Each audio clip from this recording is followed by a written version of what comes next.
မော်စေးတပလင်းဆိုတဲ့ပရလောကဇလန်းလေးကိုပရိသတ်တို့ကနားဆင်ရမှာပဲဖြစ်ပါတယ်ရှင်ဒေါက်တာအေးမြကယူပဗေဒပညာရှင်တစ်ယောက်ဖြစ်တယ်သူမရဲ့သုတေသနအကြောင်းကိုလူတွေကဖြစ်နိုင်ခြေမရှိတဲ့စိတ်ကူးရင်သိပ္ပံလို့ပြည့်ရလုပ်ကြတယ်သူမဟာပရိဒီလောကParallel Universe တခုစီကိုချိတ်ဆက်ပြီးစကားပြောနိုင်မဲ့ဆက်တစ်ခုကိုတီထွင်နေတာတညပိုင်းတွင်သူမရဲ့ prototype ဆက်ကြီးကနောက်ဆုံးတော့အလုပ်လုပ်သွားတဲ့စကရင်ပေါ်မှာစာတန်းတက်လာတဲ့ချိတ်ဆက်မှုအောင်မြင်ပါသည်အေးမြရဲ့ငကြက်သေးကနေသူမ၏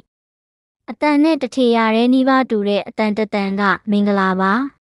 ဒီကနေပြောတာမင်းကငါလား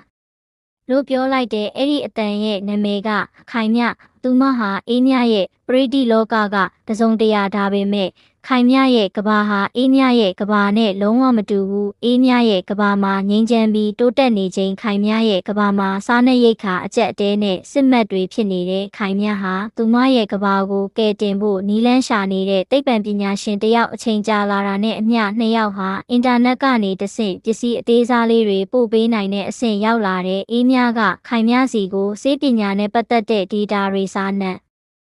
ရိတ်ခါထုတ်လုပ်နည်းတွေပို့ပေးတယ်အပြန်အလှန်အနေနဲ့ခိုင်မြကအေးမြစီကိုသူမရဲ့ကဘာကမော်ဆေးတစ်မျိုးရဲ့ဖော်မြူလာကိုပို့ပေးတယ်ဒီဆေးဟာလူကိုငယ်ရွယ်နှုတ်ပြိုစေပြီးယောဂအားလုံးကိုပျောက်ကင်းစေနိုင်တဲ့အေးမြဟာသူမရဲ့ကဘာမှာဒီဆေးကိုထုတ်လုပ်ပြီးကဘာယောဂကြီးတွေကိုပျောက်ကင်းအောင်လုပ်နိုင်မယ်လို့စိတ်ကူးတယ်သူမဟာခိုင်မြစီကဖော်မြူလာအတိုင်းဆေးကိုချက်လုပ်တယ်ပထမဆုံးစမ်းသပ်မှုအနေနဲ့သေဆုံးနိုင်တဲ့ကင်ဆာယောဂတဲ့တဦးကိုထိုးပေးတယ်တပတ်အတွင်းလူနာလုံးဝပျောက်ကင်းသွားတဲ့အေးမြဟာ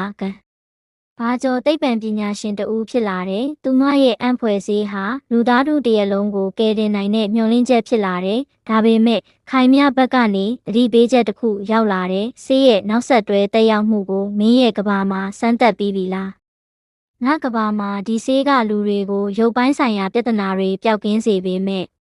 သူတို့ရဲ့စိတ်ခံစားမှုတွေကိုတဖြည်းဖြည်းခန်းချောက်သွားစေတဲ့ဂယုစိုက်ပါအေးမြဟာဒီသတိပေးချက်ကိုလစ်လျူရှုလိုက်တယ်။သူမကိုသူမပြောတယ်။ဒါဟာခိုင်မြရဲ့ကဘာမှာပဲဖြစ်တာငါကဘာမှာမဖြစ်နိုင်ဘူး။လိုလအနှဲငယ်ကြတဲ့အခါစေကုသခံထားရသူတွေမှာထူးဆန်းတဲ့လက္ခဏာတွေစပေါ်လာတယ်။သူတို့ဟာရုပ်ပိုင်းဆိုင်ရာကျန်းမာတန်ဆွမ်းနေကြပေမဲ့စိတ်ပိုင်းဆိုင်ရာခံစားမှုတွေတဖြည်းဖြည်းဆုံးရှုံးလာကြတယ်။ပျော်ရွှင်မှုဝမ်းနည်းမှုကြောက်ရွံ့မှုမေတ္တာတရားတွေ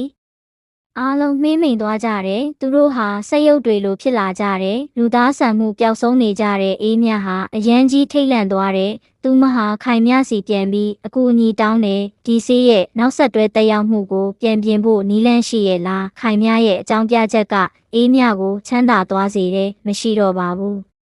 ဒီဆေးဟာကျမရဲ့ကဘာမှာလဲဒီလိုပါပဲဒါကြောင့်ကျမဒီဆေးကိုမသုံးတော့ပဲတခြားနီးလန်းကိုရှာနေတာမင်းရဲ့ကဘာကိုငါကဘာရဲ့အမားတွေမကူးဆက်ရအောင်တတိပေးခဲ့တယ်ဒါပေမဲ့မင်းကနားမထောင်ခဲ့ဘူးဘာလို့ဒီလိုဆေးကိုငါ့ကိုပေးခဲ့တာလဲအေးမြကမကြေမနက်ဖြစ်ပြီးမေးတယ်ခိုင်မြရဲ့အတန်ထဲမှာဝမ်းနည်းမှုနဲ့တန်တရားတွေရောပြန်နေတယ်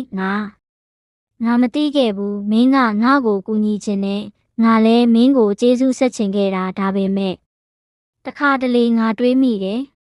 ဒီလိုပရိဒီလောကချိတ်ဆက်မှုဆိုတာကောင်းကျိုးထက်ဆိုးကျိုးကိုပိုယူလာနိုင်တယ်ဆိုတာငါတို့နှစ်ယောက်ဆက်သွယ်မှုကိုဖျက်တောက်လိုက်ရင်ကောင်းမလားလို့စကရင်ပေါ်ကချိတ်ဆက်မှုအင်ဒီကေတာမီလုံးဟာမိန်းတစ်ထက်မိန်းလာတဲ့အေးမြတ်ဟာသူမရဲ့တက်ခွဲခန်းထဲမှာတယောက်တည်းရက်နေရင်သူမဖန်တီးလိုက်တဲ့ကတ်ဆိုးကြီးကိုကြည့်ပြီးတွေးနေမိတယ်သူမဟာသူမရဲ့ပရိဒီလောကရောင်ကြီးတစ်မျိုးကိုဖွင့်လိုက်တယ်အဲ့ဒီရောင်ကြီးဟာဆေးရဲ့တက်ရောက်မှုကိုပြောင်းပြန်လှန်ပေးနိုင်မလားလို့ဒါမှမဟုတ်ပိုဆိုးတဲ့ရလဒ်တွေကိုဖြစ်စေမလားပေါ့သူမရဲ့လက်ထဲမှာမှော်ဆေးတပလင်းကိုစုပ်ကင်ထားမိတယ်ဒီဆေးကသူမကိုကဘာကျော်ကျေးဇူးရှင်အဖြစ်ပြောင်းလဲပေးခဲ့တယ်လို့ကဘာဖြက်စီးသူအဖြစ်လဲပြောင်းလဲသွားစေနိုင်တဲ့ပရိဒီလောကဆိုတာမျှော်လင့်ချက်ရဲ့မှန်ပြောင်းလဲဖြစ်နိုင်တယ်လို့အန်ဒီရဲ့တကားပေါက်လဲဖြစ်နေနိုင်တယ်ဟုတ်ကဲ့ပါပရိသတ်ကြီးများရှင်ဇလန်းလေးကပြီးဆုံးသွားပါပြီနောက်နေ့တွေမှာထပ်တွေ့ကြမယ်ကောင်းသောနေ့တွေပိုင်ဆိုင်နိုင်ကြပါစေရှင်